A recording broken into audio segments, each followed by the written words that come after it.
Electrolytes, are they a total waste of money?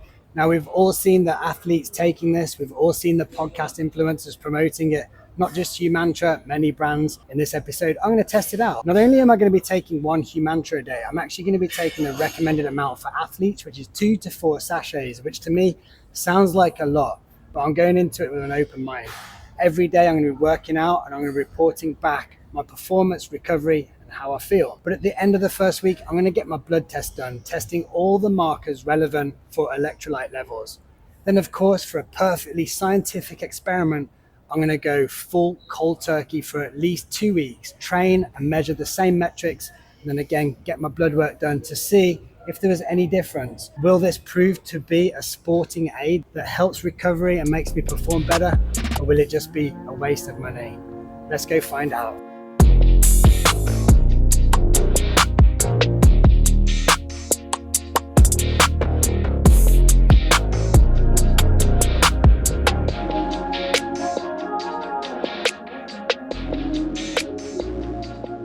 Day one, training complete. This is the first time I've actually taken the recommended amount of electrolytes for an athlete. So first observation is during sparring, I actually got pretty thirsty. So I don't know if that's because it's going to take a few days to get used to the higher levels, particularly of sodium.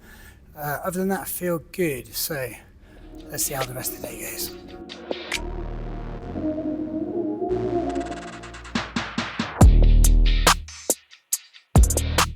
Day two, training in the bag. Yet again, after having 2 sachets of electrolytes, felt super thirsty. I had to keep stopping, sneaking off for some water. So coach wasn't too happy, I think. But aside from being thirsty, I felt all right. So what I might do tomorrow, today was wrestling, so tomorrow's gym. If I can go, because I've got to fly to Bahrain, but let's see if I can fit it in. What I might do is have one before training and one after, because I'm just getting too thirsty. And bear in mind, the side of the packet says 2 to 4 sachets per day for an active athlete or active person. So I'm only having 2 and I'm super thirsty, but that's what the experiment's all about. See you on day 3.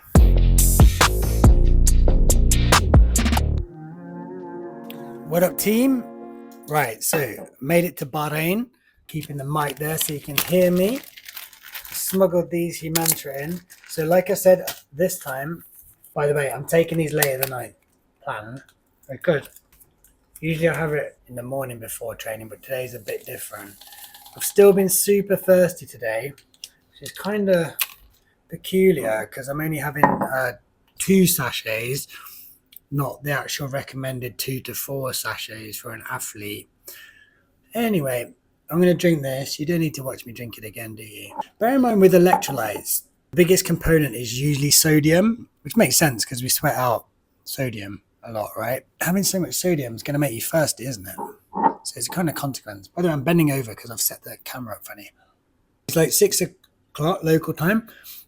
So I'm going to go and have a quick gym workout. I'm not preaching at you, but a good little life habit is whenever I land, I just go and do a quick workout. 20 minutes, that's it. I'm going to stop standing in this weird position.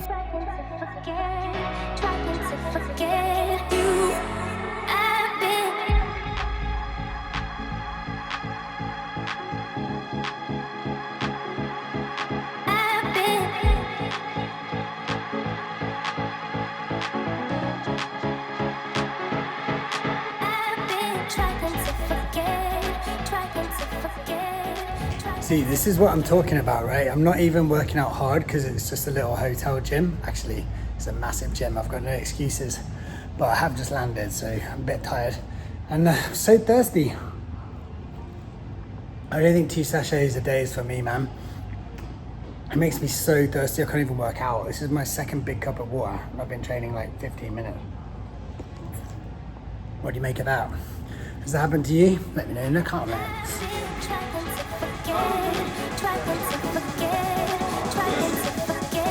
One more.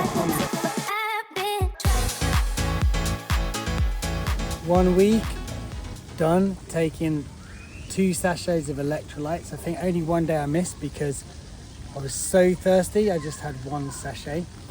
We got the blood work done yesterday, so looking forward to seeing where that is. And now the good thing is I don't have to take any electrolytes at all. I'm going to do that for at least 1 week, potentially 2 weeks. I'm going to be training hard, lots of wrestling, jiu-jitsu, weights, maybe throw in a couple of saunas. I really want to see if I can push the concept of like sweating so much that maybe I do need some electrolytes. And I'm curious, like after 1 to 2 weeks, is it going to lead to cramping? Am I going to see any difference?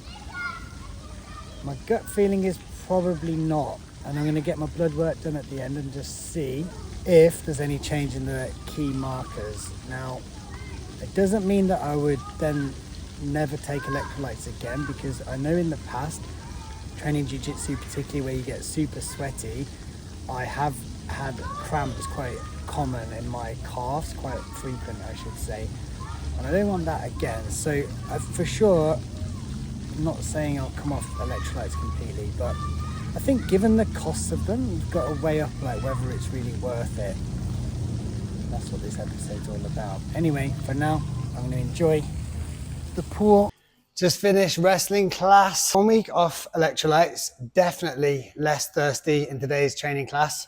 Still a little bit thirsty. Hope I haven't got diabetes. I don't think I have. I think I just like drinking a lot of water.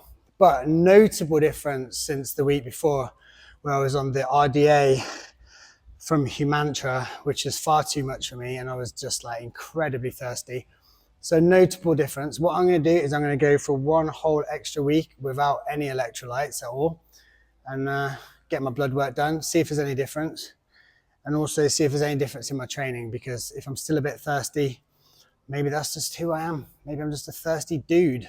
It's been a few days since I got the blood test results. So bear in mind that I got the blood test a day after I came off having 2 sachets a day, because on 2 sachets a day, I was getting super thirsty. So what I've done, I've got to put my intelligent glasses on. Nice. Is I've put the blood work markers into ChatGPT, and I've asked it to give me a little bit of a summary. So on the good side, it says sodium is within range and there's no danger of over sodium or a dehydration imbalance. Potassium looks healthy, chloride looks normal, calcium looks stable, kidney function all looks good. So these are more interesting or not so good markers. BUN or urea, slightly elevated, which could be a sign of dehydration, and that would match the thirst that I was having. So if you remember, I was feeling super thirsty. Even when I was training, I had to stop and keep asking for water, you know, so that was really interesting.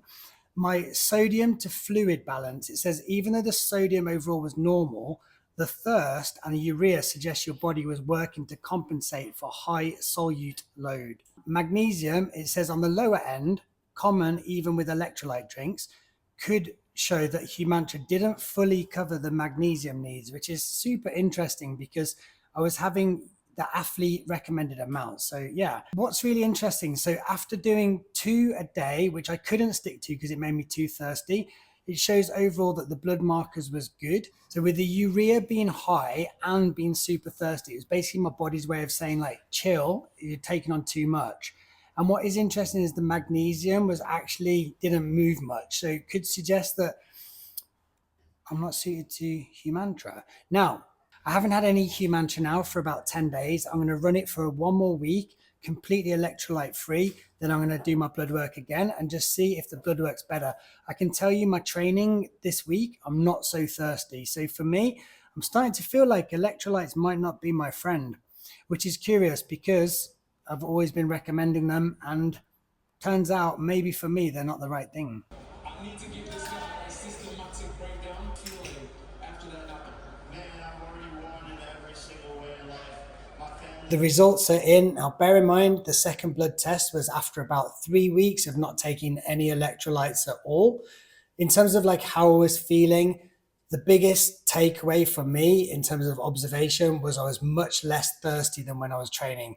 So what I've done is I've put the original blood work and the new blood work into ChatGPT just to look at any differences, any useful insights. So the first thing we can see is that the sodium and potassium and magnesium barely moved. Now, this shouldn't be like a massive surprise.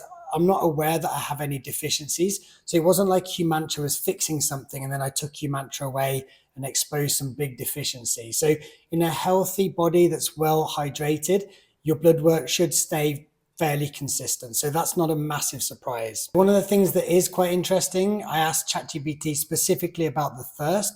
It suggests that I wasn't dehydrated. Humantra was probably working quite well and actually helping me process and retain more fluid during exercise. So that could explain why I was so thirsty. But it also shows that the blood work generally was healthy. Key thing to note is the electrolytes mainly work in the gut and through water retention, which explains why I was getting so thirsty when I took so much. It doesn't necessarily mean it's a bad thing. It was just my body working extra to retain that fluid while I was training hard. A key thing to note is that my blood osmolality was actually pretty consistent on both sides. So that thirst I was feeling doesn't necessarily mean I was particularly dehydrated. It was just a signal to my body to drink more because we were actually exercising so much. An interesting point I got as well was the magnesium seemed to have no effect whether I was on Humantra or not. A lot of people say taking electrolytes is really beneficial because you're going to get that extra mineral loading, but according to my blood work there was no mineral loading. When I'm off Humantra, just eating a normal healthy diet, I basically have no problem and my magnesium levels stay broadly the same. Another thing to note, which is I think a positive, is there's nothing as a red flag in the blood markers when I'm on electrolytes or when I'm off them, which would suggest my kidneys are struggling to function or I've got any problems when my body processes electrolytes. So I think overall, I'm happy with that. The one thing that ChatGPT says as well, and it's quite a broad assumption, is that although the blood work doesn't show it, it's likely that Humantra probably improved my sports performance in terms of fluid retention and just being able to have better output. Now, one thing I would say is that's very hard to calibrate because we were doing things like jiu-jitsu, wrestling, so it's very subjective. Even my gym performances were more likely affected by my overall energy levels of stress around work and stuff, rather than whether I was taking electrolytes or not. I think an overall summary would be that taking electrolytes didn't seem to change my blood work, my resting sodium markers by much, but that's, not a big surprise because electrolytes generally work by increasing fluid absorption and matching that with that sweat loss during intense exercise. So that would explain why I was so thirsty when I took Humantra. Let's go and summarize the whole experiment. I said at the start, it's not the most scientific experiment, but I was really curious whether Humantra is just a waste of money or whether it really aids sports performance. My summary is, I think overall, it's basically a waste of money. Now, interestingly, I started taking electrolytes a couple of years ago. And the main reason was a few times during jiu-jitsu when I was getting super sweaty, I would get cramps in my calves, in my feet. So I realized I was probably dehydrated and I was probably lacking some electrolytes. So I started taking them. But because of the thirst issues that I was getting, I was only taking like half a sachet. That seemed to work okay for me. But what I realized 3 weeks completely off all electrolytes is that my sports performance is roughly the same. I haven't had any cramps. And to be honest, I'm 20 to 30 pounds a month better off. So for me, I'm no longer going to recommend these to my clients. I'm no longer going to recommend them to anyone unless they've got particular electrolyte deficiencies or they're getting things like cramps when they're training. Let me know if you agree with those conclusions because these things are so popular nowadays. All the big influencers constantly tell us that electrolytes are the most important supplement. And to be honest, I've been telling that on my own social media as well for the last couple of years. One of the great things about doing these experiments, which I love doing, is because I can tell by testing on myself whether the hype is real and that the actual wisdom in the market is justified. So everyone tells us we need Humantra, we need electrolytes. Is it for real? Well, according to my experiment, no. I'm going to stop taking them. Let me know in the comments if you agree, and let me know what the next supplement or training or diet protocol you'd like me to test. I love testing these experiments out on myself and finding out if it really does make a difference.